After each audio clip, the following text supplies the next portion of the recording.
আসসালামু আলাইকুম প্রিয় শিক্ষার্থী, আশা করি পরিবারের সকল সদস্য সহ করোনার এই দুর্যোগময় মুহূর্তে তোমরা সুস্থ আছো এবং বাসায় অবস্থান গ্রহণ করতেছ। প্রিয় শিক্ষার্থী, গত ক্লাসে আমরা তোমাদের হিসাব বিজ্ঞান প্রথম পত্র বইয়ের আর্থিক বিবরণী অধ্যায়ের প্রথম তাত্ত্বিক ক্লাস নিয়ে আলোচনা করেছি। সেখানে তোমাদের কিছু প্রশ্নও ছিল। আজকেও তোমরা যারা যেখানে বুঝবা না, সরাসরি আমার মেসেঞ্জারে বা তোমরা মন্তব্য দিলে, কমেন্টসে মন্তব্য দিলে আমি তোমাদের প্রশ্নের উত্তর দেওয়ার চেষ্টা করবো ইনশাল্লাহ।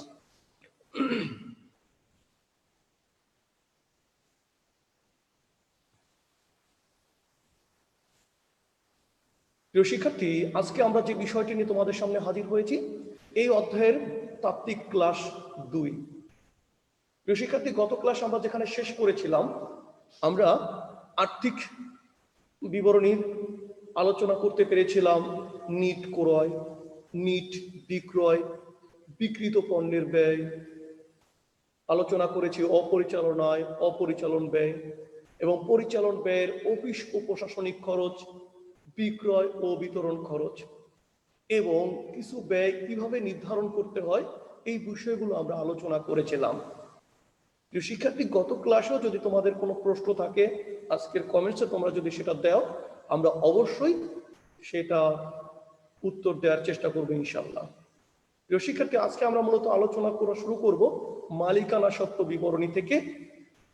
আমরা এই বিষয়টা ডিটেলস আলোচনা করব। আজকের ক্লাসটা আমাদের তাত্ত্বিক, আর আমরা জানি যে এই অধ্যায়ের তাত্ত্বিক বিষয়গুলো তোমার ভালোভাবে দখলে থাকলে ব্যবহারিক অঙ্কগুলো করা তোমার জন্য অনেক সহজ হয়ে যাবে।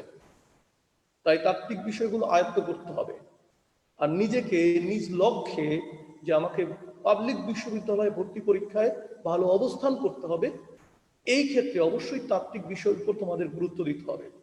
কারণ তাত্ত্বিক বিষয়গুলো বর্তমানে এমসিকিউর পাশাপাশি তোমাকে তাত্ত্বিক বিষয়ের উত্তর দিতে হচ্ছে। সেই কারণেই তোমাকে তাত্ত্বিক জ্ঞান ভালোভাবে আয়ত্ত করতে হবে, যার মাধ্যমে তুমিও কলেজের এমসিকিউ পরীক্ষাগুলো ভালো করতে পারবে ইনশাল্লাহ।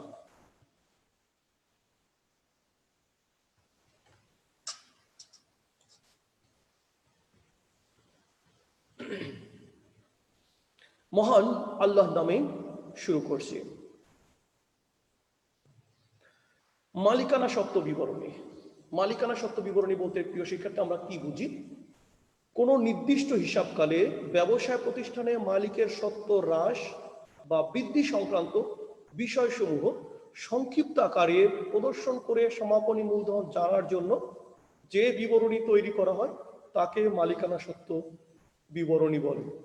প্রিয় শিক্ষার্থী বলেছে মালিকের সত্ত্ব, মূল কথা হচ্ছে মালিক প্রতিষ্ঠানের কাছে কি পরিমাণ দাবি করতে পারে বা প্রতিষ্ঠান মালিকের কাছে কি পরিমাণ দায়বদ্ধ, সেটা হ্রাস পেতে পারে, বৃদ্ধি পেতে পারে। এই সংক্রান্ত যে কিছু উপাদান আছে আমরা মূলধনের সাথে যোগ করি, কিছু উপাদান আছে মূলধন থেকে বাদ দিই। এই হ্রাস বা বৃদ্ধিপ্রাপ্ত উপাদানগুলো আমি প্রদর্শন করে যে সমাপনী মূলধনটা নিট মালিকের দাবিটা কত তা নির্ধারণের জন্য যে বিবরণটা আমরা প্রস্তুত করি সেটাকে আমরা বলেছি মালিকানা সত্ত্ব বিবরণী। এটা এক মালিকানা কারবারের ক্ষেত্রে যৌথ মূলধনী কোম্পানিতে আমাদের এই মালিকানা সত্ত্ব বিবরণী পরিবর্তে যেটা করা হয় শেয়ার হোল্ডারদের মালিকানা সত্ত্ব বিবরণী, আর এই শেয়ার হোল্ডারদের মালিকানা সত্ত্ব বিবরণীর পূর্বে করে নিতে হয় সংরক্ষিত আয় বিবরণী। সেখানে শেয়ার হোল্ডারদের মালিকানা সত্ত্বের বিবরণীর মাধ্যমে শেয়ার হোল্ডাররা প্রতিষ্ঠানে কি পরিমাণ তাদের দাবি রয়েছে বা প্রতিষ্ঠান কি পরিমাণ দায়বদ্ধ শেয়ার হোল্ডারদের কাছে সেটা উপস্থাপন করা হয়। আর্থিক অবস্থার বিবরণী। প্রিয় শিক্ষার্থী, আমার মনে হয় তোমরা আর্থিক অবস্থার বিবরণীর সাথে পরিচিত, কারণ যেহেতু তোমাদের দ্বিতীয় পত্রের যৌথ মূলধনী কোম্পানির হিসাব নামে একটি অধ্যায় অলরেডি আলোচনা হচ্ছে, সেখানে তোমরা আর্থিক অবস্থার বিবরণীর সাথে পরিচিত হয়েছ, এবং যারা ইতিপূর্বে কমার্সে ছিল তারাও কিন্তু এই আর্থিক অবস্থা বিবরণীর সাথে পরিচিত। প্রিয় শিক্ষার্থী, তো আমরা আসি কোনো নির্দিষ্ট দিনে ব্যবসায়ের সঠিক আর্থিক অবস্থা জানার জন্য ব্যবসায়ের যাবতীয় সম্পত্তি, দায় ও মালিকের সমাপনী মূলধন বা মালিকের সত্ত্ব নিয়ে যে বিবরণী প্রস্তুত করা হয় তাকে আর্থিক অবস্থার বিবরণী বলে। প্রিয় শিক্ষার্থী, এখানে বলেছে কোনো নির্দিষ্ট দিনে, এই বিষয়টা হচ্ছে যেমন হিসাবকালের শেষ দিন। মূল কথা হচ্ছে হিসাবকালের শেষ দিনেই মূলত আমাদের এই কাজটি করা হয়, যে কখন ওই দিনে প্রতিষ্ঠানে কি পরিমাণ সম্পত্তি রয়েছে, কি পরিমাণ তৃতীয় পক্ষের নিকট দায় রয়েছে এবং কি পরিমাণ মালিকের নিকট দায় রয়েছে। এই বিষয়গুলো উপস্থাপনের জন্য মূলত যে বিবরণী প্রস্তুত করা হয় সেটাই বলা হচ্ছে আর্থিক অবস্থার বিবরণী।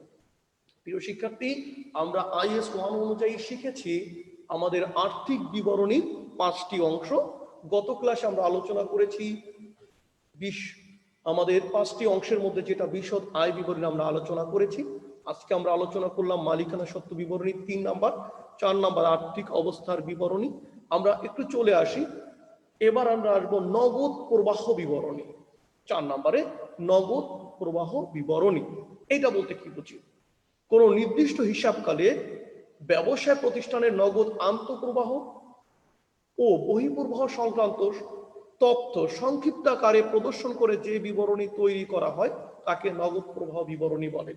যে এখানে একটি নির্দিষ্ট হিসাবকাল, টোটাল হিসাবকালটা জানতে হবে, ওই হিসাবকালে কি পরিমাণ নগদ অর্থ আগমন হয়েছে, কি পরিমাণ নগদ অর্থ নির্গমন হয়েছে, সেটা আমরা দেখে যে বিবরণীটা প্রস্তুত করব সেটাকেই বলবো নগদ প্রবাহ বিবরণী। প্রিয় শিক্ষার্থী, এই নগদ প্রবাহ বিবরণীর উপর তোমাদের একটি অধ্যায় রয়েছে হিসাব বিজ্ঞান দ্বিতীয় পত্র বইয়ে। আমরা সেখানে বিস্তারিত অঙ্ক করব এবং ব্যবহারিক অঙ্ক সেখানে বিস্তারিত জানবো এবং ব্যবহারিক অঙ্ক ইনশাআল্লাহ করব। সর্বশেষ যে অংশটি ছিল আর্থিক বিবরণীর সংযুক্ত নোটস। প্রিয় শিক্ষার্থী, এটাও একটা গুরুত্বপূর্ণ উপাদান। IAS 1 অনুযায়ী যে আর্থিক বিবরণী প্রস্তুত করলে যে সংযুক্ত নোটস দিতে হয়, কিছু টিকা দিতে হয়, এটা আমি বলি কি, আর্থিক বিবরণীতে প্রদত্ত তথ্যসমূহ সকল পক্ষ নাও বুঝতে পারে। এই জন্য প্রদত্ত তথ্যসমূহ আরো সহজভাবে ব্যাখ্যা করার প্রয়োজন হয়। তাছাড়া আর্থিক বিবরণীতে হিসাব বিজ্ঞানের যে নীতিসমূহ অনুসরণ করা হয়েছে তা উল্লেখ করতে হয়। এজন্য আর্থিক তথ্যসমূহের সপক্ষে প্রয়োজনীয় টিকা বা নোটস সংযোজন করতে হয়। বিষয়টা আমরা ক্লিয়ার।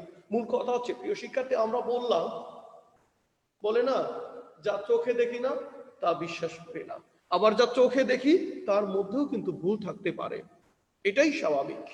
সো আমি একটা আর্থিক চিত্র দেখলাম, চিত্রতে দেখতে পেলাম যে আইফাই কোম্পানির 2 কোটি টাকার জমি রয়েছে, 2 কোটি টাকার জমি মূল্য 2 কোটি টাকা দেখিয়েছে। কিন্তু যখন আমি আইফাই কোম্পানির কারখানায় বা আইফাই কোম্পানির মূল সেক্টরে গেলাম, তখন দেখলাম যে জমি আছে সে জমির দাম 2 কোটি তো দূরের কথা, 2 লাখ টাকা হচ্ছে না। এই কারণে আমাকে একটা বিশেষ নোট দেওয়া দরকার। হ্যাঁ, আইফাই কোম্পানির একটি জমি রয়েছে 2 কোটি টাকার, সেটি খুলনা বিভাগীয় শহরে খালিশপুরে অমুক জায়গায় দাগ নাম্বার এত কত নম্বর, তো ডিটেলস যদি আমি দিয়ে দেই, তাহলে কিন্তু এই নোটসটা পড়ে যে আর্থিক অবস্থার বিবরণীর চিত্রটা দেখতে পেল, সে কিন্তু বিশ্বাস করবে হ্যাঁ আইফাই কোম্পানির অবস্থান ভালো, তার খুলনার খালিশপুরের মতো জায়গায় 2 কোটি টাকার জমি রয়েছে। এই জন্যই টিকা বা নোটস সংযুক্ত করতে হয়। এরপরে আমরা যে সমন্বয়গুলো সাধন করি কোন নীতির আলোকে, আমরা জানি অনেকগুলো নীতি রয়েছে, রক্ষণশীলতার নীতি রয়েছে, আয় ব্যয় সংযোগ নীতি রয়েছে, ঠিক না, এই যে হিসাবকাল নীতি রয়েছে, কোন নীতিগুলো আমরা এখানে অনুসরণ করেছি সেটা আমি ক্লিয়ার করার জন্য, যারা আমার এই তথ্যটা দেখবে, যারা এই তথ্য থেকে সিদ্ধান্ত গ্রহণ করবে, তাদের কাছে আরো গ্রহণযোগ্য করার জন্য আমরা কি করতে পারি, আমরা এই নোটস গুলো দিয়ে দিব। প্রিয় শিক্ষার্থী, পরীক্ষার ক্ষেত্রে অবশ্য তোমাদের নোটস দিতে হবে না, তোমাদের শুধু আর্থিক বিবরণীগুলো প্রস্তুত করতে হবে। কিন্তু জেনে রাখা ভালো, যখন তুমি তোমার কর্মক্ষেত্রে যাবা এবং এই জাতীয় কাজ করতে হবে, তখন অবশ্যই তোমাকে এই নোটস গুলো দিতে হবে। প্রিয় শিক্ষার্থী, আমরা আসি একটু মালিকানা সত্ত্ব বিবরণীর নমুনা স্থক। এখানে আমাকে জানতে হবে যে মালিকানা সত্ত্ব যে নির্ধারণ করব, সে প্রথম যে মূলধনটা নিয়ে শুরু করেছিল কারবার, যেটাকে বলি প্রারম্ভিক মূলধন বা মূলধন। এই মূলধনের সাথে কি কি উপাদান আমরা যোগ করব আর কি কি উপাদান আমরা বিয়োগ করবো, আমাকে যোগগুলো জানতে হবে, ঠিক আমি ডিডাক্ট কোনগুলো করছি সেটাও জানতে হবে। প্রথমে আমরা চলে আসি যোগ অতিরিক্ত মূলধন। কারবারে মালিক যখন অতিরিক্ত মূলধন দিবে, সেই অতিরিক্ত মূলধনটা আমাকে যোগ করতে হবে। যোগ মূলধনের সুদ। শিক্ষার্থী একটু বলে নেই, এখানে ব্র্যাকেটে লেখা আছে সম। সম মানে সমন্বয়, এটা বুঝে নিতে হবে। ওই গানের কথার মতো, সব কথা বলে না হৃদয়, কিছু কথা বুঝে নিতে হয়। এই গানটা যদি আমরা এরকম বলি, বলো না কেন ওই নদী ছুটে যায় সাগরে, বলো না কেন ওই পাখিরা ছুটে বেড়ায় আকাশে, সব কথা বলে না হৃদয়, কিছু কথা বুঝে নিতে হয়। শিক্ষার্থী, এখানে গানের কথা যে কথাটা বলেছে যে নদী, পাহাড় থেকে নদীর সৃষ্টি হচ্ছে, সে জানে কোথায় সাগর, কিন্তু সে কিন্তু খুঁজে চলে যাচ্ছে তার গন্তব্যে, সে কিন্তু সাগরের দিকে ছুটে যাচ্ছে। ঠিক আমিও যদি চিন্তা করি যে এই সাগরের দিকে নদী ছুটে যে চলে যেতে অনেক বাধা বিপত্তি পেরিয়েও কিন্তু সে কিন্তু সাগরে মিলিত হচ্ছে। এই যে অবস্থানটা, তা আমার জীবনেও আমার যদি লক্ষ্য থাকে, হ্যাঁ আমি ক্যান্টনমেন্ট কলেজে পড়তেছি আর এখান থেকে আমাকে অবশ্যই একটি ভালো পাবলিক ইউনিভার্সিটিতে চান্স করে নিতে হবে, সেজন্য চেষ্টা কিন্তু তোমাকেই করতে হবে। ওই নদীর মতো সাগরে যাওয়ার জন্য পথে বাধা বিপত্তি আসবে, সেটাকে উতরিয়ে যেতে হবে। সেই জন্যই নিজ থেকে কাজ করতে হবে, নিজ থেকে অনেক কিছু আয়ত্ত করতে হবে। আর এই নিজ থেকে বুঝে নেওয়ার জন্য কি করতে হবে, বাসায় বসে অবশ্যই বইয়ের সাথে সম্পর্ক সৃষ্টি করতে হবে। তোমাদেরকে যদি বলি সম্পর্ক, তোমরা বলো 3 অক্ষরের, 3 শব্দের আই লাভ ইউ, এর সাথেই তোমাদের সকল ভালোবাসা তোমাদের জড়িয়ে আছে। কিন্তু না, আমি যদি বলি যে তোমার এখন মেয়েদেরকে যদি জিজ্ঞেস করি তোমাদের স্বামী কয়টা, ছেলেদেরকে জিজ্ঞেস করি তোমাদের স্ত্রী কয়টা, আমি বলতে পারি যে মেয়েদের এখন বর্তমান স্বামী হচ্ছে 7টা, ছেলেদের বর্তমান বউ হচ্ছে 7টা। কারণ পৃথিবীতে একমাত্র উপাদান যেটা তোমার সাথে কখনো বিট্রে করবে না, তুমি তার সাথে বিট্রে করতে পারো কিন্তু সে তোমার সাথে বিট্রে করবে না। একে যত ভালোবাসা দিবা সে তোমাকে তত বেশি ফিডব্যাক দিবে। আরেকটি উপাদান আছে আমাদের পিতা মাতা, তারাও তোমাদের ভালোবাসা নিয়ে কখনো সন্তানের সাথে বিট্রে করে না, এটাও রেয়ার কেস। কিন্তু বই 100%। এই যে 7টা কথা বললাম, 7টা স্বামীর কথা, 7টা স্ত্রীর কথা বললাম, এটা হচ্ছে তোমাদের পাঠিত এখন যে তোমরা যে পাঠ করতেছো 7টা বই, এই বইকে যত বেশি তুমি ভালোবাসবা জীবনের চূড়ান্ত শিখরে তত বেশি তুমি পৌঁছাতে পারবা, তত দ্রুত পৌঁছাতে পারবা। সুতরাং প্রেম বলতে ওই 3 শব্দের মধ্যে নিবষ্ট না থেকে অবশ্যই তোমার এই 7টা বইয়ের সাথে সম্পর্ক সৃষ্টি করো, একে বেশি থেকে বেশি ভালোবাসো। কথা কি বুঝাতে পারছে? সাগর কোথায় আছে তোমাকে জিজ্ঞাসা করতে হবে না, অটোমেটিক্যালি তুমি সাগরের কাছে পৌঁছায় যাবা। আর এই জন্যই আমাদের অনেকগুলো কথা তোমাদের বললাম আলোচনার ফাঁকে, কিন্তু যেটাই বলবো যে একটু প্রেম বইয়ের সাথে করো, দেখো তোমার সাথে কখনো বিট্রে করে কিনা। যদি কখনো বিট্রে করে, চলে আসো জিয়া স্যারের কাছে, জিয়া স্যার আপনি বলছিলেন বই আমার সাথে বিট্রে করবে না, আজকে বিট্রে করছে, দেখো প্রমাণ দেখাতে পারো কিনা। কারণ আমার এই জীবনে এই পর্যন্ত যে 34 বসন্ত পার করেছি, তারপর এখন পর্যন্ত খুঁজে পাইনি বা কেউ বলেছে বই আমার সাথে বিক্রি করেছে। সে শুধু দিতেই জানে, নিতে জানে না। সুতরাং আমরা এই জন্য বইয়ের সাথে সম্পর্ক সৃষ্টি করব। করোনার এই মহামারীতে অবশ্যই বইয়ের সাথে সম্পর্ক সৃষ্টি করো। তোমরা যে কাজটা করতেছো, আমরা অনেক গার্ডিয়ান ফোন দিয়ে বলতেছো স্যার আপনারা কি ক্লাস নিচ্ছেন, ছেলে তো মোবাইলে থাকতেছে, যখন একটু দেখি কি সব দেখতেছে, সেই পড়াশোনা তো দেখতেছি না, আপনাদের ফেস দেখতেছি না। তা আমরা তোমাদের জন্য আজকে শুক্রবার দিন তারপর কলেজে এসে তোমাদের জন্য ক্লাস নিচ্ছি, কেন নিচ্ছি? যাতে তোমরা উপকৃত হও। তো প্রিয় শিক্ষার্থী, আমাদের আলোচনায় চলে আসি। আমরা যোগ করব, যোগ মূলধনের সুদ, এটা সমন্বয়ে থাকতে হবে। প্রিয় শিক্ষার্থী, মূলধনের সুদ যদি রাউমিনের মধ্যে থাকে সেটা হচ্ছে আমাদের ব্যয়। তো সমন্বয়টা যেটা হিসাবভুক্ত হয়নি সেটা আমরা মূলধনের সাথে যোগ করব। যোগ নিটলাম, যেটা আমরা আয় বিবরণীর মাধ্যমে পাবো। যোগ সাধারণ সঞ্চিতি, আমরা এই সঞ্চিতি নিয়ে সামনে আলোচনা করব, সেখানে ডিটেলস আলোচনা করেছে। বাদ উত্তোলন, যেটা মালিক করে সেটাকে আমরা উত্তোলন বলি।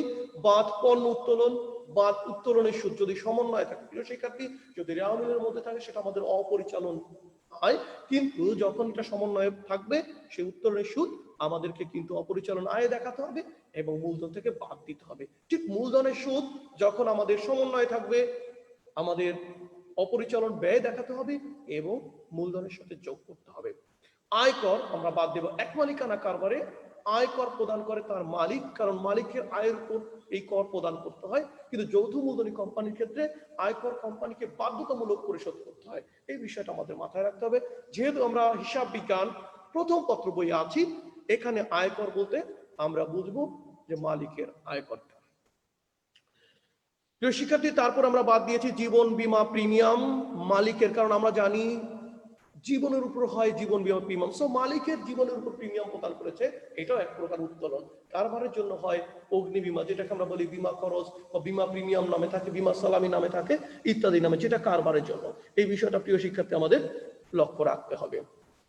মালিকের ব্যক্তিগত খরচ, মালিক যদি কারবার থেকে কোনো টাকা পয়সা নিয়ে ছেলের স্কুলের বেতন দেয়, বইয়ের ম্যারেজ ডে পালন করে, এই জাতীয় কোনো খরচ যদি সে ব্যক্তিগতভাবে করে, সেই ক্ষেত্রে অবশ্যই আমাদেরকে বাদ দিতে হবে মালিকের যে কোনো ব্যক্তিগত খরচ। বাদ আমরা দিয়েছি নিট ক্ষতি। প্রিয় শিক্ষার্থী, আমরা আয় বিবরণীর মাধ্যমে আমাদের নিট লাভ পেতে পারি এবং নিট ক্ষতি পেতে পারি, যেটাই পাবো সেটা কিন্তু আমরা বাদ দিব। যদি আয় পাই নিট আয় যোগ করব, এবং যদি নিট ক্ষতি আসে অবশ্যই আমরা মূলধন থেকে বাদ দিয়ে দিব। কারণ আমরা জানি এক মালিকানা প্রতিষ্ঠানে লাভ হলে মালিক ভোগ করে, ক্ষতি হলে টোটালটাই মালিক বহন করে। সো এখানে আমরা একটা যোগ করব, একটা বিয়োগ করে দিব। তোমাদের কোথাও বুঝতে সমস্যা হলে অবশ্যই তোমরা কমেন্ট বক্সে মন্তব্য দিলে আমি অবশ্যই করব, তোমাদের প্রশ্ন উত্তর দেওয়ার চেষ্টা করব। এখানে একজন একটু কমেন্টস করেছো যে আর্থিক বিবরণী সংযুক্ত নোটস গুলো ভালো করে বুঝাই দিবেন। সুলতান মাহমুদ, থ্যাংক ইউ। আমি যেটা বলবো, আর্থিক বিবরণী নোটস গুলো আমরা এখানে সংক্ষেপে একটু আলোচনা করেছি সুলতান, কারণ হচ্ছে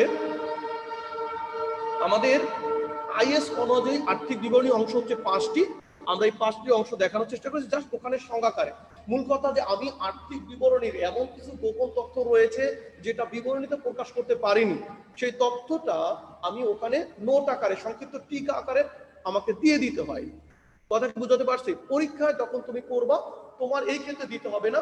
এর আগে যখন একটি অঙ্ক, যে কমার্স বলতে বিশাল অঙ্ককে বুঝতো, জোরে বাবা অত বড় অঙ্ক মিলানো যাবে না, এরকম একটা কথা ছিল আজ থেকে 7-8 বছর আগে। কারণ তখন একটি প্রশ্নের জন্য মার্ক ছিল 20 মার্ক এবং বাধ্যতামূলক করতে হতো। আর এখন তোমাদের 20 মার্ক আছে, কিন্তু সেটা 2টা কোশ্চেনে ভাগ হয়ে গিয়েছে। আবার সেটা কি হয়েছে, 2-4-4 পাট হয়ে গিয়েছে। এই কারণে এই নোটসটা এখন তোমাদের দেওয়ার প্রয়োজন হচ্ছে না, কিন্তু জানা দরকার যে আমাকে যে বিশেষ আমরা কাজ করেছি, কিভাবে টাকাটা বসালাম, কোত্থেকে আসলো, এই নোটস গুলো তখন দিতে হতো। সেই নোটস গুলো আমরা দিয়ে দিতাম। আর এখন তোমাদের প্রয়োজন নাই, যখন তুমি নিজের চাকরিগত জীবনে তুমি যাবা সেক্ষেত্রে দেখবা যে অবশ্যই তোমাকে এই টিকাগুলো দিতে হবে। থ্যাংক ইউ সুলতান, আশা করি তুমি বুঝতে পেরেছো।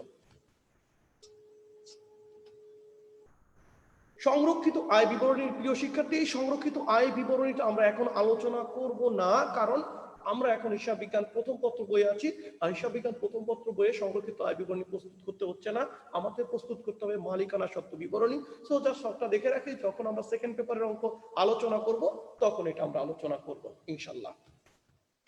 শেয়ার হোল্ডারদের মালিকানা সত্ত্ব বিবরণী, প্রিয় শিক্ষার্থী, শেয়ার হোল্ডারদের মালিকানা সত্ত্ব বিবরণী আমরা এখন আলোচনা করব না, কারণ হচ্ছে আমাদের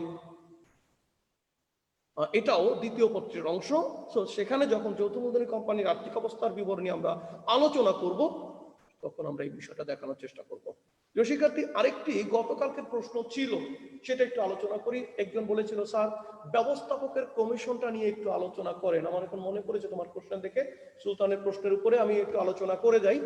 ব্যবস্থাপকের কমিশন, প্রিয় শিক্ষার্থী, যদি প্রশ্নে সরাসরি বলে যে ব্যবস্থাপককে 5% কমিশন প্রদান করতে হবে, ব্যবস্থাপককে 5% কমিশন প্রদান করতে হবে, এই ক্ষেত্রে আমরা যে কাজটা করব, আমরা পরিচালন মুনাফা যদি বের করা থাকবে না, মোট লাভের সাথে পরিচালন ব্যয়গুলো বাদ দিব, ব্যবস্থাপকের কমিশন বাদে অপরিচালন আয়গুলো যোগ করব, অপরিচালন ব্যয়গুলো বাদ দিব। যে রেজাল্ট আসবে সেটা কিন্তু কর পূর্ববর্তী নিট মুনাফা, কর কমিশন পূর্ববর্তী, ব্যবস্থাপকের কমিশনও তো দেয়নি।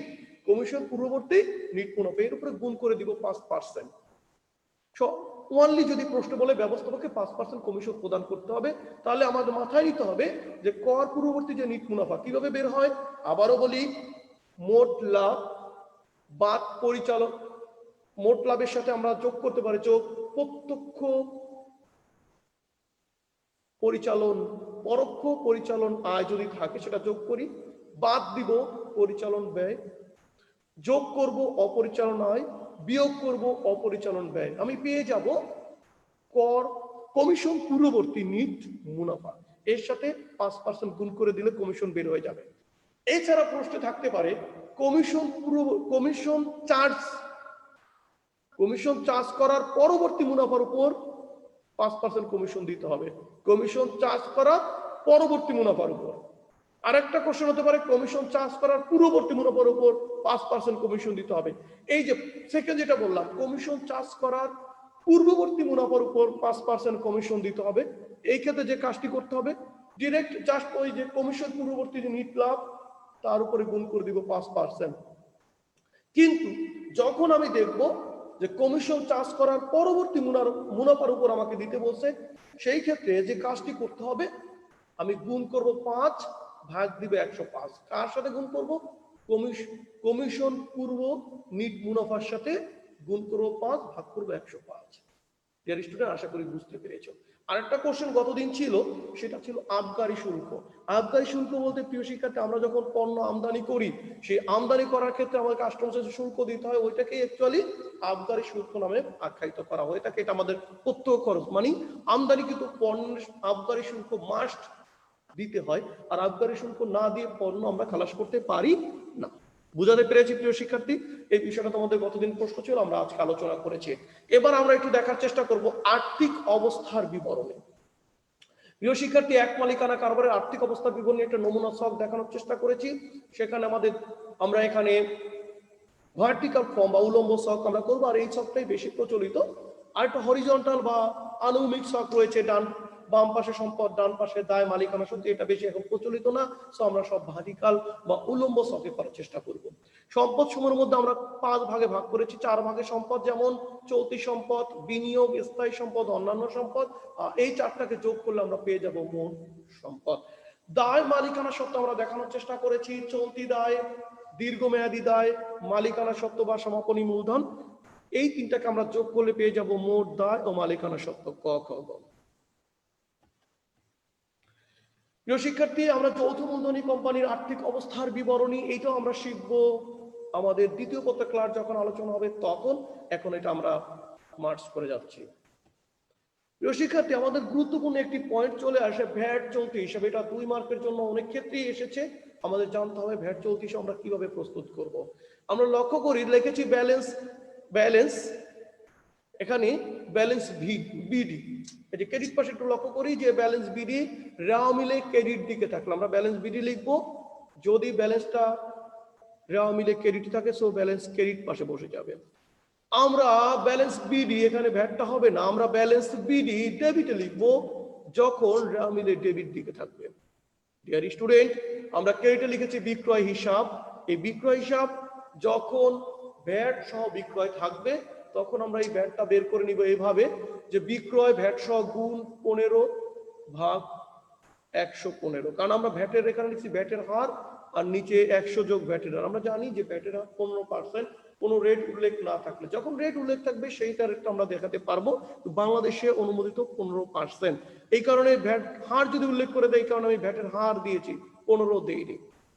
ডিয়ার স্টুডেন্ট, ঠিক আমরা জানি, এখানে একটু আর বিষয় বলে নেই যে ভ্যাট চলতি হিসাব ক্রেডিট, বিক্রয় হিসাব ডেবিট কেন হলো। কারণ হচ্ছে বিক্রয়ের মার্কা ক্রেডিট। যখন আমি ভ্যাটটাকে আলাদা করবো, ভ্যাট বিক্রয় থেকে বাদ দিব, তখন আমাকে কি করতে হচ্ছে, বিক্রয় ডেবিট, ভ্যাট চলতি হিসাব ক্রেডিট। ঠিক ক্রয় থেকে যখন ভ্যাটটা আমি বাদ দিব, ক্রয়ের মার্কা ডেবিট, সো ভ্যাট চলতি হিসাব ডেবিট, ক্রয় হিসাব ক্রেডিট। সেখানেও যদি ভ্যাট সহ থাকে গুণ ভ্যাট 15 ভাগ 115। আর ডিয়ার স্টুডেন্ট, যদি আমাদের নগদে প্রদান করে দেই, সেই ক্ষেত্রে হচ্ছে ক্রয় ইন্টু ভ্যাটের হার, ঠিক বিক্রয় ইন্টু ভ্যাটের হার নগদান হিসাবে। যদি ভ্যাট পরিশোধ করে দেই, ক্রয় বা বিক্রয়ের মধ্যে ভ্যাট অন্তর্ভুক্ত না থাকে, সেই ক্ষেত্রে আমরা নগদান হিসাব লিখব। এছাড়া যদি আমার প্রশ্নে থাকে ভ্যাট পরিশোধ বা ভ্যাট খরচ, সেই ক্ষেত্রে আমরা সেটা ডেবিটে দিব।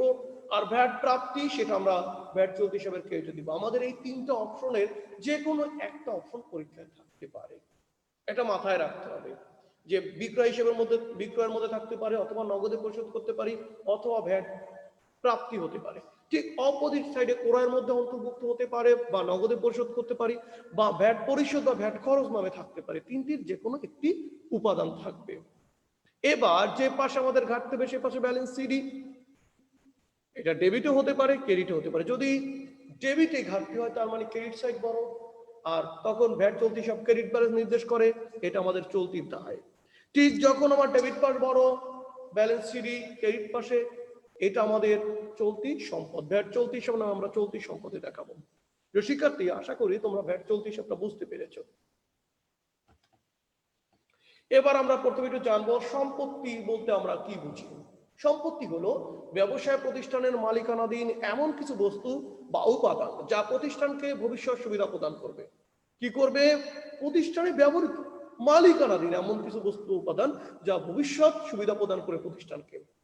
আমরা বলতে পারি কস্ট বা মূল্যের অব্যবহৃত অংশই হলো সম্পত্তি। আবার একটু কথা বলেছি, কস্ট বা মূল্যের যে অংশ বর্তমান হিসাবকালে ব্যবহৃত না হয়ে ভবিষ্যৎ আয় বৃদ্ধির উদ্দেশ্যে রেখে দেওয়া হয়, তাই কারবারের সম্পত্তি বলে গণ্য হয়। যেমন আমাদের প্রতিষ্ঠানের সম্পদ, দালান কোঠা, আসবাবপত্র, এগুলো ভবিষ্যতে আমরা ব্যবহারের জন্যই কিন্তু ভবিষ্যৎ আয় বৃদ্ধির উদ্দেশ্যে রেখে দিয়েছি। এগুলো বুঝতে হবে। দায়, কারবারে সম্পত্তির বিপরীতে তৃতীয় পক্ষের দাবি বা যে কোনো বৈধ দাবিকেই দায় বলা হয়। সাধারণত দায় বলতে আমরা বহির্দায়কেই বুঝি। মূলধন কিন্তু আমাদের দায়, কিন্তু সেটা আন্তঃদায়। আর এই নর্মাল যে আমরা দায় কথাটা লিখি প্রিয় শিক্ষার্থী, এটা বহির্দায়কে বোঝাচ্ছে। আর বহির্দায় বলতে তৃতীয় পক্ষের দাবিটাকেই বোঝায়, এটা বুঝতে হবে। সঞ্চিতি, প্রতিষ্ঠানের আর্থিক অবস্থা সুদৃঢ় করতে বা কোনো বিশেষ উদ্দেশ্যে অথবা ভবিষ্যতের কোনো অনিশ্চিত অসুবিধা দূর করতে যে পরিমাণ অর্থ নিট মুনাফা হতে আলাদা করে রাখা হয় তাকে সঞ্চিতি বলে। মূল কথা হচ্ছে ভবিষ্যৎ প্রতিষ্ঠান যে কোনো ধরনের সমস্যার সম্মুখীন হতে পারে, অথবা আমার আর্থিক অবস্থা একটু মজবুত করার জন্য, এই যে সাময়িক অসুবিধা দূর করার জন্য আমরা মুনাফা থেকে কিছু অংশ কি করি, সরিয়ে রাখি। এটাকেই বলা হচ্ছে সঞ্চিতি। প্রিয় শিক্ষার্থী, কেন রাখি? কারণ আমি যদি সব টাকা লাভ বলে দিই, মালিক কি করবে? ওরে আমার এত টাকা লাভ হয়েছে, দাও। প্রতিষ্ঠান থেকে সে টাকা নিয়ে মনের ইচ্ছা মতো খরচ করবে, ঘুরে আসবে। এই কারণে প্রতিষ্ঠানের অবস্থা যেন নড়বড়ে না হয়, এই অসুবিধা দূর করার জন্যই মালিকের লাভ কিছুটা কমিয়ে সঞ্চিতির মধ্যে টাকাগুলো রাখা হয়। সঞ্চিতি সাধারণত বা প্রধানত দুই প্রকার। একটা হচ্ছে প্রধানত দুই প্রকার, মুনাফা জাতীয় সঞ্চিতি, মূলধন সঞ্চিতি। আর এই মুনাফা জাতীয় সঞ্চিতির মধ্যে রয়েছে সাধারণ সঞ্চিতি, বিশেষ সঞ্চিতি, গোপন সঞ্চিতি। যে শিক্ষার্থী, এই যে তিন সঞ্চিতি, এই তিনটা সঞ্চিতিই কিন্তু আমাদের মুনাফা থেকে সৃষ্টি করা হয়। আর এই গোপন সঞ্চিতিটা হচ্ছে যে এটা প্রতিষ্ঠানের ব্যবস্থাপক কর্তৃপক্ষ জানে বা মালিক জানে, এটা কিন্তু আর্থিক অবস্থা বিবরণী প্রকাশ করা হয় না। অন্য সঞ্চিতিগুলো প্রকাশ করা হয়, কিন্তু এটা আর্থিক অবস্থা বিবরণী প্রকাশ করা হয় না। এই বিষয়টা মাথায় রাখতে হবে। কোনো একটা খাতের মধ্যে এই টাকাটা অন্তর্ভুক্ত করে রাখা হয়, শুধুমাত্র ব্যবস্থাপক ও মালিক জানে যে এই খাতে আমার সঞ্চিতির টাকা গোপন করে রাখা আছে।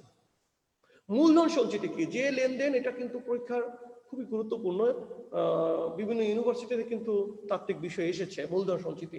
যেসব লেনদেন হতে মূলধন জাতীয় লাভ হয় তা হতে মূলধন জাতীয় সঞ্চিতির সৃষ্টি হয়। যেমন স্থায়ী সম্পদ বিক্রয়ের ফলে অর্জিত লাভ, যেমন পুরাতন জমি বিক্রি করে যদি কোনো অর্জিত লাভ হয়, সে দিয়ে আমরা মূলধন সঞ্চিতি সৃষ্টি করতে পারি। শেয়ার প্রিমিয়াম বাবদ প্রাপ্ত অর্থ ইত্যাদি। এই মূলধন জাতীয় সঞ্চিতি সৃষ্টি আমরা এইভাবে করতে পারি যে শেয়ার অধীন, এটা অবশ্যই শেয়ার প্রিমিয়াম, এটা দ্বিতীয় পত্রের যৌথ মূলধনী কোম্পানি এটা পারে। আর এক মালিকানা কোম্পানি তার কোনো জমি বা তার কোনো সম্পদ বিক্রি করে এই মূলধন জাতীয় সঞ্চিতি সৃষ্টি করতে পারে। চলতি সম্পদ বলতে প্রিয় শিক্ষার্থী আমরা কি বুঝি? যে সকল সম্পদ বা সম্পত্তি 1 বছর বা তার কম সময়ের মধ্যে দ্রুত দেনা পরিশোধ বা অন্য কোনো কাজের জন্য দ্রুত নগদ টাকায় রূপান্তর করা যায়, সে সকল সম্পদকে চলতি সম্পদ বলে। প্রিয় শিক্ষার্থী, কি বলছে?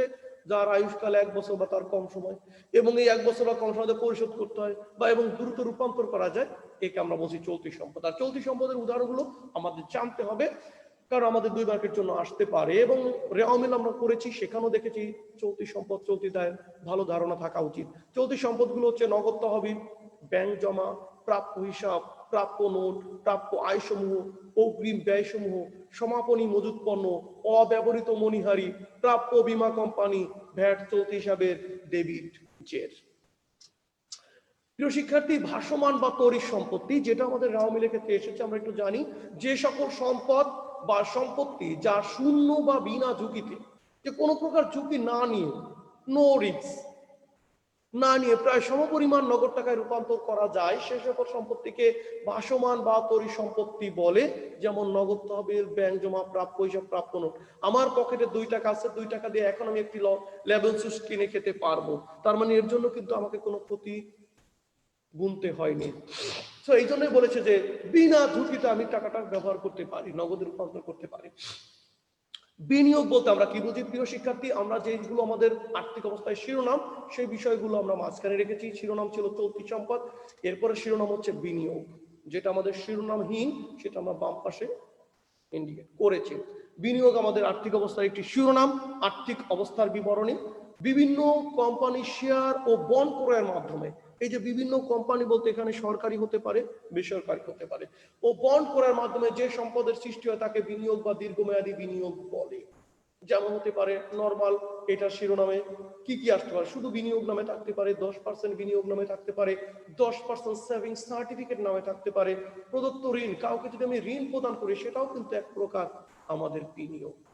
10% সরকারি বন্ড, সরকারি সিকিউরিটি, সঞ্চয়পত্র, লগ্নি, শেয়ার বা ডিবেঞ্চার করে অন্য প্রতিষ্ঠানের শেয়ার বা ঋণ, ডিবেঞ্চার যদি আমি ক্রয় করি সেটা এক প্রকার বিনিয়োগ। লগ্নি বলতে আঞ্চলিক, যেটাকে আমাদের স্থানীয় শব্দ লগ্নি বলা হয়, তার মানে আমি কোথাও যদি টাকা বিনিয়োগ করি সেটাকে স্থানীয় ভাষায় লগ্নি বলা হয়ে থাকে, এটা এক প্রকার বিনিয়োগ। স্থায়ী সম্পদ বলতে প্রিয় শিক্ষার্থী আমরা কি বুঝি? যে সকল সম্পদ মুনাফা অর্জনের উদ্দেশ্যে কারবারের স্থায়ীভাবে একাধিক হিসাবকাল পর্যন্ত ব্যবহার করা হয় এবং ব্যবসায়ের কাঠামো গঠনের জন্য, যে স্থায়ী সম্পদটা অবশ্যই ব্যবসায়ের কাঠামো গঠনের জন্য ক্রয় করা হয় তাকে স্থায়ী সম্পদ বলে। আর স্থায়ী সম্পদের উদাহরণগুলো আমরা দেওয়ার চেষ্টা করেছি, যেমন সুনাম, ভূমি, দালান কোঠা, ইজারা সম্পত্তি, কলকবজা ও যন্ত্রপাতি, আসবাবপত্র, অফিস সরঞ্জাম, নিষ্কর সম্পত্তি, প্যাটেন্ট, ট্রেডমার্ক, মটনজাত, ডেলিভারি ভ্যান। প্রাকৃতিক বা ক্ষয়িষ্ণু সম্পদ, যে সকল সম্পত্তি ধীরে ধীরে ক্ষয়প্রাপ্ত হয় তাকে প্রাকৃতিক বা ক্ষয়িষ্ণু সম্পদ বলে। যেমন কয়লার খনি, তেলের খনি, গ্যাস পেল ইত্যাদি। প্রিয় শিক্ষার্থী, আমাদের দেশে এগুলো ব্যক্তি মালিকানায় থাকে না, সরকারি মালিকানায় থাকে, কিন্তু উন্নত দেশে এটা ব্যক্তি মালিকানায় থাকতে পারে, সেই ক্ষেত্রে তার সম্পদ হিসেবে সে দেখাতে পারে। স্পর্শনীয় সম্পদ, প্রিয় শিক্ষার্থী 2 মার্কের জন্য আমাদের প্রশ্ন আসতে পারে, স্পর্শনীয় সম্পত্তিগুলো চিহ্নিত করো।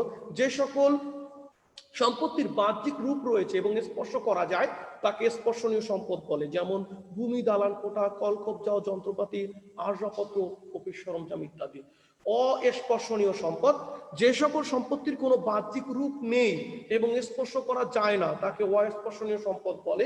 এটা খুবই গুরুত্বপূর্ণ একটি প্রশ্ন প্রিয় শিক্ষার্থী, আমাদের রামিল বলো এবং 2 মার্কের প্রশ্নের ক্ষেত্রে এই অস্পর্শনীয় সম্পদটা পরীক্ষা আসে। তার মধ্যে উদাহরণ রয়েছে হচ্ছে সুনাম, patent, trademark, copyright, branch name, প্রাথমিক খরচ, শেয়ার অবহার বা বাট্টা, ঋণপত্রের বাট্টা বা অবহার, গ্রন্থ সত্ত্ব, লাইসেন্স, ফ্রাঞ্চাইজ ইত্যাদি। এই সম্পদগুলো সম্পর্কে আমার স্বচ্ছ বা ক্লিয়ার ধারণা থাকতে হবে প্রিয় শিক্ষার্থী। অস্পর্শনীয় সম্পদ, কারণ আমাদের রেওয়ামিল বলি অথবা আমাদের আর্থিক অবস্থার বিবরণীতে বা আর্থিক বিবরণীতেও 2 মার্কের জন্য পরীক্ষা আসে। আমাদের প্রথম পত্র বইয়ে আরেকটি শিরোনাম দিতে হয় অন্যান্য সম্পদ। এই অন্যান্য সম্পদে আমরা মূলত কি দেখাবো? প্রথম পত্রে প্রাথমিক খরচাবলী, বিলম্বিত বিজ্ঞাপন, ব্যবসায় স্থানান্তর, ব্যয়, এগুলো আমাদের অন্যান্য সম্পদে প্রিয় শিক্ষার্থী আমরা দেখাবো। আমাদের অসমন্বিত ব্যয় বা অলিক সম্পত্তি, অসমন্বিত ব্যয়, এটা প্রিয় শিক্ষার্থী আমাদের দেখাতে হয় হচ্ছে দ্বিতীয় পত্রে অসমন্বিত ব্যয় শিরোনাম এই অন্যান্য সম্পদের পরিবর্তে। এটা আমাদের একটু জানা দরকার যে যে সকল সম্পত্তি কোনো বাজার মূল্য নেই, যা কারো নিকট বিক্রয়যোগ্য নয়, সে সকল সম্পত্তিকে অলিক সম্পত্তি বা ভুয়া সম্পত্তি বলে। যেমন শেয়ার ইস্যু খরচ, শেয়ার বা ঋণপত্রের অবহার, অবলাভকের দস্তুরি, দায় গ্রাহকের কমিশন, নিট ক্ষতি বা সংরক্ষিত আয় বিবরণী, ডেবিট জের। প্রিয় শিক্ষার্থী, শেয়ার বা ঋণপত্র, দালালের কমিশন, প্রাথমিক খরচাবলী, বিলম্বিত বিজ্ঞাপন, এই বিষয়গুলো হচ্ছে আমাদের দ্বিতীয় পত্রে অসমন্বিত ব্যয় শিরোনামে দেখাতে হয়, আর প্রথম পত্রে আমরা অন্যান্য সম্পদ হিসাবে এই কথাগুলো আমরা দেখাবো: প্রাথমিক খরচাবলী, বিলম্বিত বিজ্ঞাপন, ব্যবসায় স্থানান্তর ব্যয়। আমরা সম্পদের 4টি পার্ট আলোচনা করেছি। সেটা হচ্ছে, প্রথমে ছিল আমাদের চলতি সম্পদ, বিনিয়োগ, স্থায়ী সম্পদ, অন্যান্য সম্পদ, সেটা আলোচনা করেছি। এবার আমরা আলোচনায় চলে যেতে চাই প্রিয় শিক্ষার্থী চলতি দায়, দায় পাশের অংশে। সেখানে রয়েছে যেসব দায় একটি হিসাবকাল বা 1 বছর বা তারও কম সময়ের মধ্যে পরিশোধ করতে হয় তাকে চলতি দায় বলে। 1 বছর বা 1 বছরের কম সময়ের মধ্যে পরিশোধ করতে হয় প্রতিষ্ঠানকে। উদাহরণগুলো হচ্ছে প্রদেয় হিসাব, প্রদেয় বিল, ব্যাংক জমাতিরিক্ত ঋণ, প্রদেয় খরচ সমূহ, অগ্রিম আয় সমূহ, অনুপার্জিত আয়, দাবিহীন লভ্যাংশ, প্রস্তাবিত লভ্যাংশ, ব্যাট চলতি হিসাবের ক্রেডিট জের, নতুন আয়কর সঞ্চিতি, পেনশন তহবিল, ত্রাণ তহবিল, কর্মচারী তহবিল, স্বল্প মেয়াদী ঋণ। এখানে এই বিষয়গুলোকে আমাদের চলতি দায় হিসাবে চিহ্নিত করতে হবে। প্রিয় শিক্ষার্থী, দীর্ঘমেয়াদী দায় বা ঋণ বলতে আমরা কি বুঝি, যেটা আমাদের শিরোনাম রয়েছে দীর্ঘমেয়াদী দায়। যে সকল দায় সাধারণত 1 বছরের মধ্যে পরিশোধ প্রয়োজন পড়ে না, 1 বছরের মধ্যে পরিশোধ করতে হবে না, বা দায় পরিশোধের জন্য দীর্ঘ সময় পাওয়া যায় বা একাধিক হিসাবকালের জন্য গ্রহণ করা হয়, তাকে স্থায়ী বা দীর্ঘমেয়াদী দায় বলে। যেমন ঋণপত্র, বন্ড, দীর্ঘমেয়াদী ঋণ, শিল্প ব্যাংক ঋণ দীর্ঘমেয়াদী ইত্যাদি। আন্তদায়, প্রিয় শিক্ষার্থী, আমরা একটু আলোচনাটা শিরোনামহীন, আমাদের নিজেদের জানতে হবে আন্তদায় বলতে আমরা কি বুঝি। ব্যবসা প্রতিষ্ঠানে মালিকের পাওনার সমষ্টিকে আন্তদায় বা অভ্যন্তরীণ দায় বলে, যা পরিশোধ বা ফেরতকালে মালিক বা অংশীদার বা শেয়ার হোল্ডারগণ গ্রহণ করে।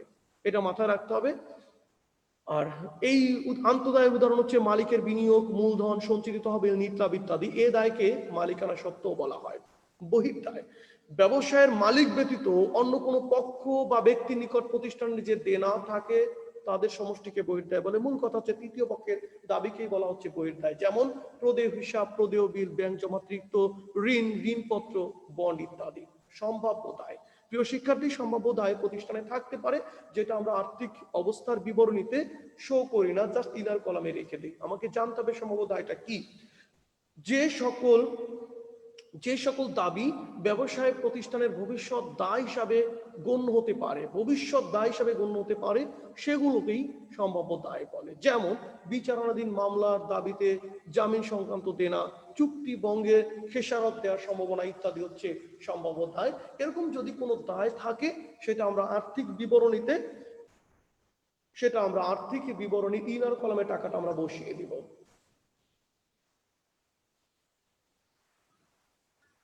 প্রিয় শিক্ষার্থী, আমরা চলে আসি সঞ্চিত উদ্বৃত্ত। এটা হচ্ছে আমাদের দ্বিতীয় পত্রের একটি শিরোনাম। দ্বিতীয় পত্রে যখন আমরা আর্থিক অবস্থার বিবরণী করব, সেখানে সঞ্চিত উদ্বৃত্ত শিরোনামে যে উপাদানগুলো দেখাবো, যেহেতু এটা দ্বিতীয় পত্রে আমরা এখানে আলোচনা করছি না। নিট দেনাদার বা প্রাপ্য হিসাব আমরা কিভাবে বের করবো? প্রিয় শিক্ষার্থী, এটা 2 মার্কের জন্য আসে। প্রথমে যা মাথায় রাখতে হবে, এই যে নিট দেনাদার, এর অপোজিট কথা হচ্ছে নিট প্রাপ্য হিসাব। আমরা দেনাদার যোগ অলিখিত বিক্রয় যোগ চেক বা বিল যদি প্রত্যাখ্যান হয় আমরা যোগ করব, যোগ প্রাপ্য বিল অমর্যাদা হলে যোগ করব, বিয়োগ অলিখিত বিক্রয় ফেরত, বিয়োগ নতুন অনাদায়ী পাওনা যেটা সমন্বয় থাকে, বিয়োগ নতুন অনাদায়ী পাওনা সঞ্চিতি যেটা সমন্বয় থাকে, বিয়োগ দেনাদারের বার্তা সঞ্চিতি যেটা সমন্বয় থাকে। বিষয়গুলো মাথায় রাখতে হবে। এটা বাদ দিলে এবং এই উপর উপাদানগুলো যোগ করলে পেয়ে যাবো নিট দেনাদার বা প্রাপ্য হিসাব।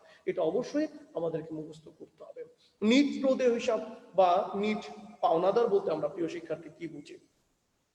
পাওনাদার যোগ অলিখিত ক্রয় যোগ ইস্যুকৃত চেক বা বিল প্রত্যাখ্যান। আমি যে বিলটা ইস্যু করেছি সেটা যদি প্রত্যাখ্যান করে ফেলি যোগ করব, বিয়োগ অলিখিত ক্রয় ফেরত যেটা সমন্বয়ে থাকবে, পাওনাদারের বার্তা সঞ্চিতি যেটাও সমন্বয়ে থাকবে। প্রিয় শিক্ষার্থী, একটা নোট অবশ্যই মাথায় রাখতে হবে, স্থায়ী সম্পত্তি থেকে পুঞ্জীবিত অপচয় বা অবলোপন থাকলে তা বাদ দিতে হবে। স্থায়ী সম্পত্তি যেগুলো স্পর্শনীয় সেখান থেকে আমরা পুঞ্জীবিত অপচয় বাদ দিব।